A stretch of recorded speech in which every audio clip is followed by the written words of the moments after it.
Blockchain. What is a blockchain? And give you a new idea of how to think of blockchains and how to build things on top of blockchains.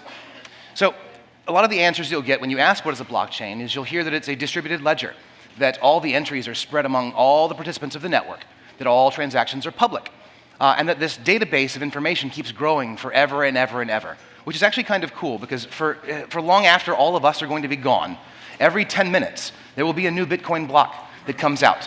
Every 10 minutes. So we're laying down information into a machine that can be interpreted, not just balances, but new things as well. So my idea behind a blockchain is that it does two things, two very, very important things. And this is the real innovation of a blockchain, is that it enforces digital scarcity. In the real world, we have actual scarcity. So this clicker is one of one clicker. But in the digital world, you could always take music or videos or digital content and duplicate it an infinite number of times. And so you couldn't actually have value for something on a computer. So what a blockchain does is actually enforces digital scarcity. It says that there are only a certain number of Bitcoins, there are only a certain number of Ethers, or other tokens that exist that can be tracked and watched on the blockchain for all to see. The second thing that a blockchain does is allow for the assignment of ownership. So as value is created through scarce digital objects, the blockchain actually allows you to move those things without permission to any other entity in the world. So we have algorithmic tokens. This is what we started with in the blockchain space. Bitcoins, Litecoins, Ethereum. There's a function somewhere, an equation, that dictates how many of these tokens will exist. In Bitcoin's case, every 10 minutes there is a block reward.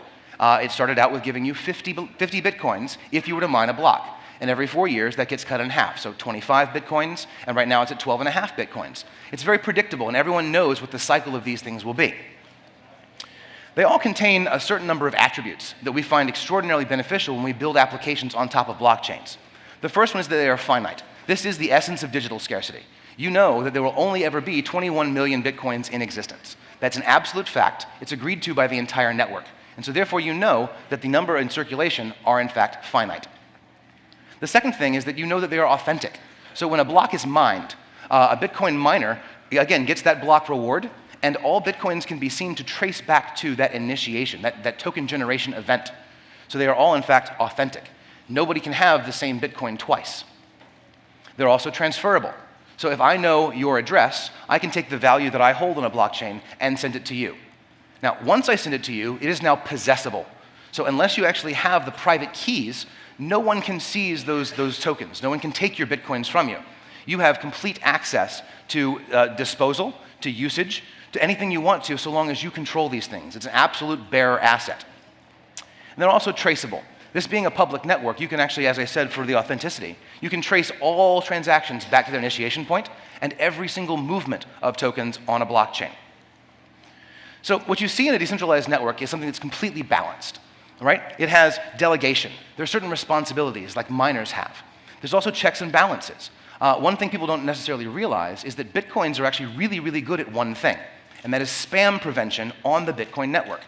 You see, these networks grow forever, and you want them to grow at as slow a rate as possible because otherwise it gets too big too fast. So therefore, Bitcoins impose a cost to record a transaction on the network. That is actually a balance that allows the network to stay alive. They're entirely autonomous. There is no server that runs Bitcoin. It's simply a collective of individuals and participants on a network that all agree upon the same rule set. And therefore, it is self-sufficient. Okay, it requires no input, no output, and it lives pretty much all by itself. Well, this is an image of a terrarium. This is a self-contained living ecosystem. A sealed bottle that contains oxygen, carbon dioxide, bacteria, soil, and life. And inside this little contained bulb is everything you need for a living system.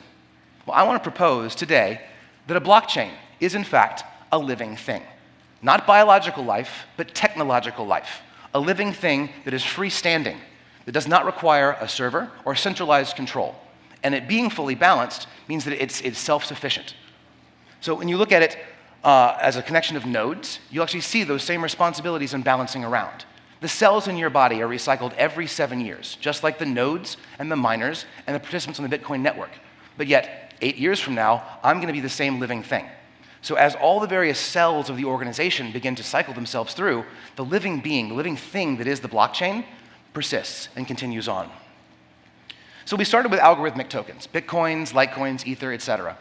An interesting thing happened in 2013. There was an exchange called Mt. Gox, and it got hacked, and it had lots and lots of problems.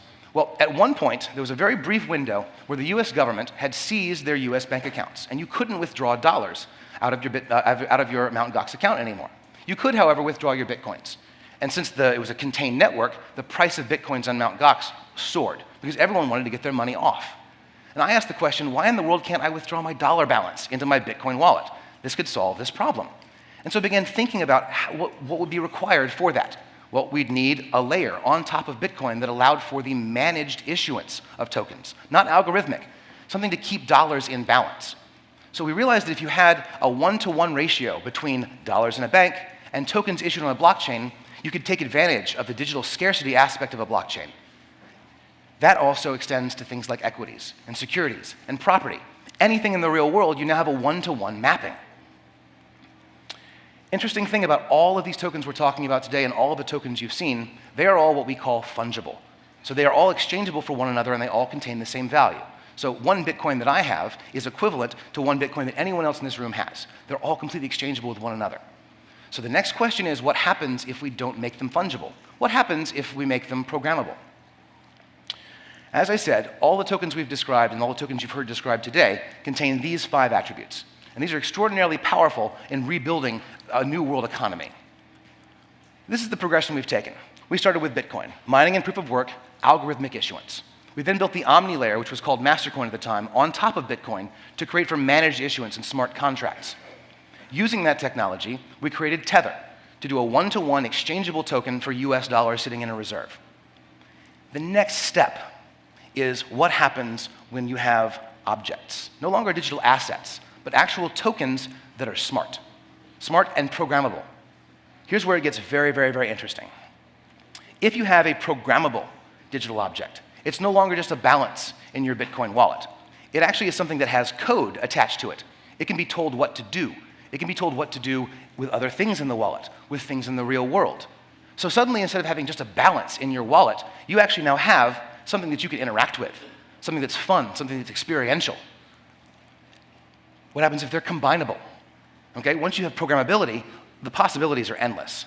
So imagine that I have a digital object that are puzzle pieces. They're all sitting in my Bitcoin wallet, or I'm collecting them as I walk around a mall. Brands can leave little tracers for me, and as I walk along, I pick up pieces. And as soon as I combine them, they can become something else in my Bitcoin wallet. These things are also redeemable, just like tethers, but they can be programmable and redeemable. Let's say that Coca-Cola wants to issue a brand-issued digital object. By the way, this is a digital object that sits in a Bitcoin or Ethereum wallet. I can get a free Coke. But Coke wants, of course, others to have Coke as well, and they want to reward me for spreading the word. So this programmable object, I can now share with other people in my social network and actually earn back more and more Coca-Cola until I get a free Coke again.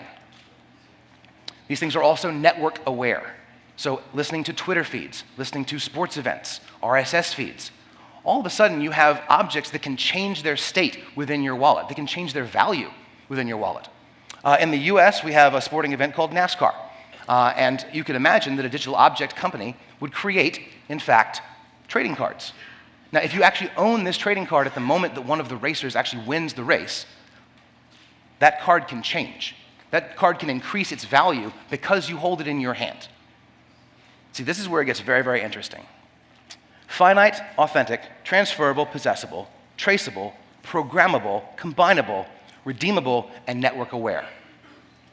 Artificial intelligence is the next huge play for the world, and autonomous digital objects will interact with one another. So this, in fact, is what a Bitcoin wallet will look like very, very, very soon. It's not just a balance. It's a collection of things that you own, that you get to play with, that you get to see. And here's the coolest part. You are an individual, and you are scarce. You are actually a digital object yourself. You are an entry in a database at your hospital, with your insurance company, with your government, with your bank, and these things don't talk to one another.